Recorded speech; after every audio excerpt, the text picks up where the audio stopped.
Türkmenistan'ı ilatın el yeterli vakalardan täze balyk alıp bilmegi we adatça goyun, sığır, düýe we kuş etlerini ýykyn edýän adamlaryň arasynda balyk ýemek medeniýetini ösdürmek barada onlarça ýyllar edilýän tagarla ilatyň maliýe ýagdaýynyň ýygyderli peselmegi bilen bir tarapdan goralýan balyklaryň hasken bekanun aglanmagy, ikinji tarapdan geçmedik gymmat balyklaryň zivil çeleklerini taşlanmagy sebäpli garaşylýan netijeleri bermedige meňzeýär. Adatlyň redaksiýasyna gelip bolşan soňky maglumatlar bu daýaçylygyň täze ýyl bayramçylygynyň botagosyny has köp göze dürtilýändigini tasdikleýär. Asetra, ýagny bekra balygy döwlet tarapyndan goralýanlygyna garamazdan Türkmenbaşda şu günler olal görülüp estilmedik derejelerde erkin satylýar diýip adatlygyň Balkan sewtinde habarçy saýdýar. Onun sözlerine göre bekra balygy diňe bazarlarda däl, öýleri aýlanyp kem satylýar. Balyk aljak diýsen bolany, näçe diýsen, nira diýsen getirip berýärler diýip habarçynyň sözüni Türkmenbaş şäheriniň ýaşaýjysy hem tasdik etdi. Ýönel özüniň isleýän hem bolsa puluny balygy sowup bilmeýändigini, sebäbi aýlygynyň aýnamagy mümkinçilik bermeýändigini aýtdy. Adatlygyň habarçylary bekra balygynyň bekanun aglanmagy we gaçak ýollar bilen satylmagy barada mundan öňki ýyllarda hem maglumat beripdiler. Ýönünni 3-4 ýyl mundan öňki şertlerden tapawutlykda balyk alýanlaryň öňkülerinden hem has azalýanlygy aýdylýar. Özüňiz bilýäňiz, ilatda kän pul ýok. Täze balygyň eti esasan guruply, ortadan has ýokary hasaplanýan maşgallaryň bayramçylyk saçaklaryny berýär diýip habarçy berledi. Ýönel bayramçylyklardan öň guruply maşgallaryň hasabyny kazanç etmäge çalışýan işsiz adamlaryň özara ýaryşyp Hadar deňdiniň tebigatyny uly ýan ýetirýänliklerini, baý adamlaryň az bolmagynyň balygyň az tutulmagyny getirmeýändigini hem sözüne goşdy. Balyklar rekimsiz aglanýar.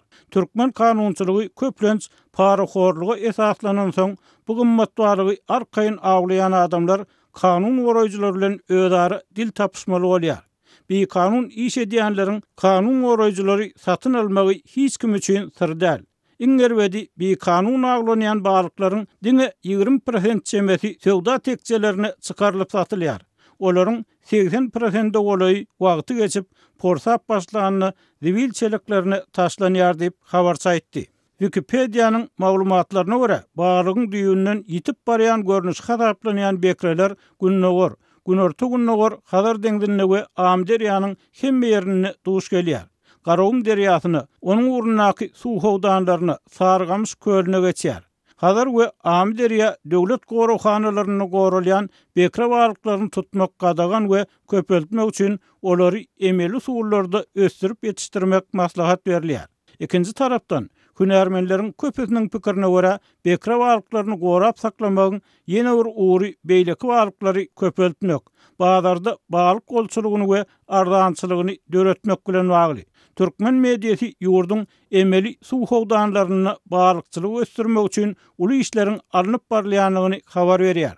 Mysal üçin, Biznes Türkmenistan neşri may aýyny Elinwal Kozalyk Jemgyýetiniň Bäherden etrawynyň çägini 10 hektar meýdanyny alabalyk farel ýetişdirjek fermanyň gurulşygyny başlandygyny habar berdi. Emma ýurdun ykdysadyýatynyň şol sanyny balykçylyk puwdagynyň hem diňe bir adam tarapyndan dolandyrylmagy balyk önümçiligini hem böktäp gelýär. 1991-nji ýylyň oktýabryna döredilen Döwlet balykçylyk kozalygy 2018-nji ýylyň oktýabryna Senagat ministrligine biriktirildi we şu döwürde onuň ýolbaşçylary köplenç işlerini düýüpli kemçilik goýbermekde aýyplanyp adyndan 11 gedek täzelendi. Her kilogramy 1000 manatdan satylýan bekra balygy Türkmenistanlaryň köpüsi üçin gaty gymmat hasaplanýar.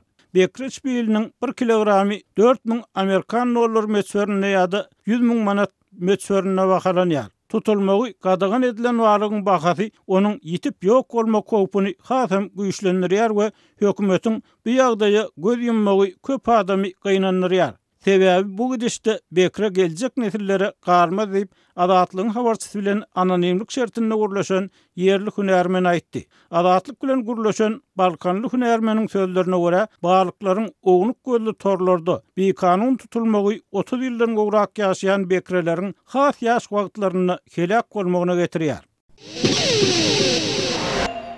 Türkmenabad şäheri täze ýyl bayramçylygyna taýýarlanýar. Şäheriň köçeleri bedelýär, timarlanýar, täze ýyl arçalary dikilýär. Bu aralykda şäher ýaşaýjylary gündelik aladalarynyň üstüne aýlyklaryny hem pensiýalaryny naqdlaşdyryp bilmän kösenýär. Bankomatlarda ýene-de naqd pul ýetmezçiligi döredi nowatlar birnäçe güne çekýär we pul almak isleýänler nowaty öňünden ýadylýar. Liwap vilayatynyň merkeziniň ýol başçylary täze ýyla taýýarlyk işlerine ünsüni hatam artdyrdylar. Şäheriň dürli ýerlerinde hökümet binalarynyň öňünde täze ýyl arçalary oturdylýar we köçeler elektrik bedegleri bilen bedelýär. Şäheriň ýaşaýjylary hem bayramçylyga taýýarlanýar. Köpçülük sowgat bayramçylyk saçagyna azyk satyn almak üçin aýlyklaryny, pensiýalaryny we täşkitlan pullaryny naqdlaşdyrmak maksady bilen öňünden bankomatlara gyssandy. Emma pulun ýene-de ýokdugyny bilip galdy. Habarçylaryň sözlerine görä, häzirki wagtda Türkmenabadda diňe banklardaky bankomatlarda pul bolýar. Merkezi bank puly diňe bank şahamçylaryna çäkli mukdarda paýlaýar. Bank kartlarından alyp bolýan pulun möçberi ujypsyz. Bir gezekde diňe 800 manada çenli pul çekip bolýar. Plastik kartoçkalardan pul çykarmak mümkinçiligine eýe bolmak üçin garaşylýan wagty hem birnäçe güne çenli dowam edýär. Nowaty ýazylmak isleýänler bir gün öňünden sanawlara ýazylýar we ertesi gün ýerden baryp bardygyny subut etmeli bolýar. Habarçylar pul almak üçin dödülýän sanawlara ýazylmagyň nowatynyň hem bardygyny we onuň birnäçe sagada çekkenligini aýdýarlar. Ertesi gün sanawdaky adamlar ýene baryp nowatyny tasdiklamaly bolýarlar we soň bankomatdan pul almak üçin günüň dowamında garaşýarlar. Ençime sagatlap garaşyp duran adamlaryň nowatynyň ýetmegi olaryň pul alyp biljekdigini kepillendirmeýär. Sebäbi bankomatlarda pul çalt gutarýar. Orta hatap bilen her bankyň öňünde 400 töweregi adam ýygnanýar. Şolardan diňe 150 adama pul ýetýär. Şeýlelikde Türkmenabadyň ýaşaýjylary 800 manat almak üçin birnäçe günläp şäher banklarynyň gapysyny kakýarlar we günlerini nowatlarda durup geçirýärler. Öňki ýyllardan tapawutlykda şu ýyl Türkmenabadyň bazarlarynda bayramçylygyň öňünden subsidiýerlenen bahalardan satylýan azyk önümleri hem göze ilmeýär. Pulsuzlyk bayramçylygyň öňünde hasam agyr duýulýar. Türkmenistanda ilatyň bir böleginiň girdeji çeşmesi düýpden ýok bolsa beýleki bir bölegi ýagny işleýänler hem pensiýadakylar öz aýlyklaryny hem pensiýalaryny köplenç alyp bilmeýärler. Pul bolan halatynda da azyk önümleriniň gytçylygy bayramçylyga taýýarlygy kynlaşdyrýar. Türkmenistanda bankomatlardaky naqd pul ýetmezçiligi problemasy 3 ýyla golay wagt bäri dowam edýär we ol azyk ýetmezçiligi bilen bir wagtda ýüze çykdy. Bu döwürde ilatyň jaý hojalyk hyzmatlary üçin ýeňillikler ýatyryldy. Köpçülüklerin iş orunları azaldyldy we azyk paýlarynyň ilata satylmagyna çäklendirmeler girdildi. Koronavirus pandemiýasy bar bolan problemalary hasam güýçlendirdi. Köpçülüklerin işsizlik aýlyklaryň, pensiýalaryň we kömek pullarynyň gejikdirilmegi, bahalaryň ýokurlanmagy ilatyň sosial meselelerini agyrlaşdyrdy we raýatlaryň ýaşaýyş derejesiniň düýp göterip etilmegine sebäp boldy. Ýurdun ýol başçylary ykdysady krizisi ikrar etmeýärler, ilatyň problemalary barada düşündiriş bermeýärler. Şol bir wagtyň özünde de ilatyň azyk nowatlaryna durmagyny gadagyn etmek we nägile bolýandary ýygyrlamak görnüşinde ilata basyş etmek ýaly hereketler arkaly krizisiň bardygyny gyýdaklaýyn tasdiklaýarlar. Emma soňky aýlarda Türkmen hökümeti krizise garşy käbir resmi çäreleri agzap başlady. 3-nji dekabrda Türkmen prezidenti Gurbanuly Berdimuhammedow öz ogly premier ministriň orunbasary Serdar Berdimuhammedow tarapyndan hödürlenen krizise garşy maksatnamany tasdiklady. Ondan öň noýabr aýynda vice-premier Serdar Berdimuhammedow ýurdun ykdysady ösüşi üçin maksatnama taýýarlamak we büdjet girdijilerini ýokurlandyrmak, şeýle hem goşmaçy maliýe çeşmelerini gözlemek tapşyryldy. Türkmen häkimetleri jemgyýetçilik ýerlerine dilegçilik edýän adamlara şol sanyny mätäç maşgallaryň dilegçi çağalaryna garşy göreşlerini dowam etdirýärler. Häkimetler mundan öňem dilegçileri syýlap goýmaýardylar. Ýöne täze ýylyň öň ýanyndan görülýän çäreler el serip güzeran aýlamaga çalışan adamlar babatdaky hökümet çydamsızlygynyň has güýçlenenligini işaret edýär. Bu çäreler sentýabrda garaşsyzlygynyň 30 ýyllygyny belläen Newt Gazy ýurdun gelýän 2022-nji ýyly halkyň arkadagly zamana sip atlandyrmak kararyna gelmeginiň ýa-nyna gawat geldi. Şol wagtda da ýurtda maýyplygy bolan we çağalar öýlerine ýerleşdirilen çağalaryň sanynyň artýanyny gaýdalýar. Faraply wepa bir firmada işläp, iş ýerini alan beden şikayet sebäpli hiç bir işe yaramaýar we adatlyg aýtmagyna görä 9 ýaşly oglunyň duralgalarda awtologlaryň tekerlerini ýuwup galanýan puly bilen mydara edýär. Meniň ýaly kyn günne galan bir ýa 2 dälip wepa adatlygyň habarçysyna aýtdy.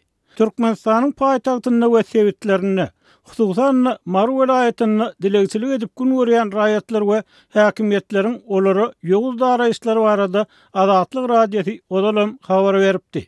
Lewapda habarçysynyň şu gün beren maglumatyna görä, Milli Howpsuzlyk Ministrliginiň yerli işgärleri inni beýleki milli howpsuzlyk aladalaryny bir gyra goýup, dilegçilik edýän çağalaryň ählisini tutup, döwletiň çağalar öýlerini tapşyrmak bilen meşgullanarlar. Dilegçilikde tutulan çağalaryň howsarlaryna enatal hukuklaryndan mahrum edilmek garaşýar. Dilegçilere garşy göreş inni odalkylarynyň has berkitiljegi meňdeýär diýip adatlygyň habarçysy bilen görleşen ýaşaýjylaryň biri aýtdy. Ýurdun günnäwär sebitini çağalaryň esasy köp gödüýlýän ýerleri Farap bazarynyň, Kämil marketiň we Lewap sowda merkeziniň tögerekleri hasaplanýar. Bu ýerlere gelýän çağalar gelen geçenden zat dilep güzeran aýlamaga çalyşýarlar. Sebäbi olaryň başga barara ýeri ýok diýip ýerli habarçy aýtdy. Adatlyk bilen anonimlik şertinde urlaşan yerli synçy soňky 2 ýylda dilegçileriň sanynyň has köpelenigini, sebäbi durmuşyň has gymmatlandygyny öňe sürdi. Ikinji tarapdan olara kömek etmäge ýagdaýy bolan adamlaryň hem sany azalýar. Ykdysady kynçylyklardyň iratyň goragsyz galan gatlyklaryna däl, gurprak adamlara hem agram salýar. Megerem şunuň üçin häkimiýetler ululup barýan meseleni nädem bolsa çözmäge çalyşýarlar diýip 55 ýaşly synçy öz pikirini paýlaşdy. Adatlygyň habarçysy inni polisiýanyň çağalara garşy reýt geçirip, olaryň ele düşenini ilki izolýatora gawap, soňra ýetimler öýlerini äkitmekçi bolýanlygyny anyklady. Ediljek zat şundan ibarat.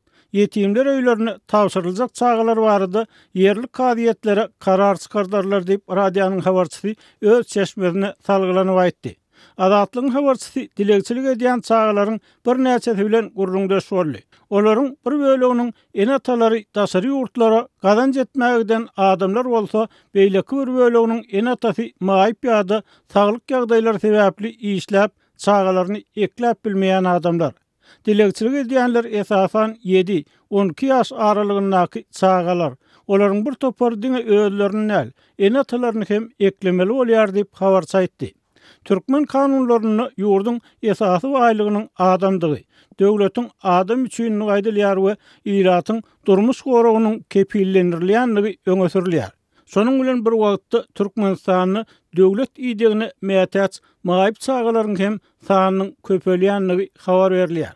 BMG'nyň UNICEF.org nesriniň maglumatyna görä, Ýewropanyň we Merkez Aziýanyň beýleki ýurtlary bilen deňeşdirilenine Türkmenistanyny çağalary ýatymlaýyn ide geçiş edaralaryna ýerleşdirmegiň görkezlisi pes bolup durýar. Emma muňa garamazdan 2005-nji ýylda edaralara ýerleşdirilýän çağalaryň sany 2398-e deň bolan bolsa, bu görkezli 2016-njy ýylda 3716 çenli ýokarlandy. Bu esasan çağalar öýlerini ýerleşdirilýän maýyp çağalaryň sanynyň artmagy bilen düşünülýär.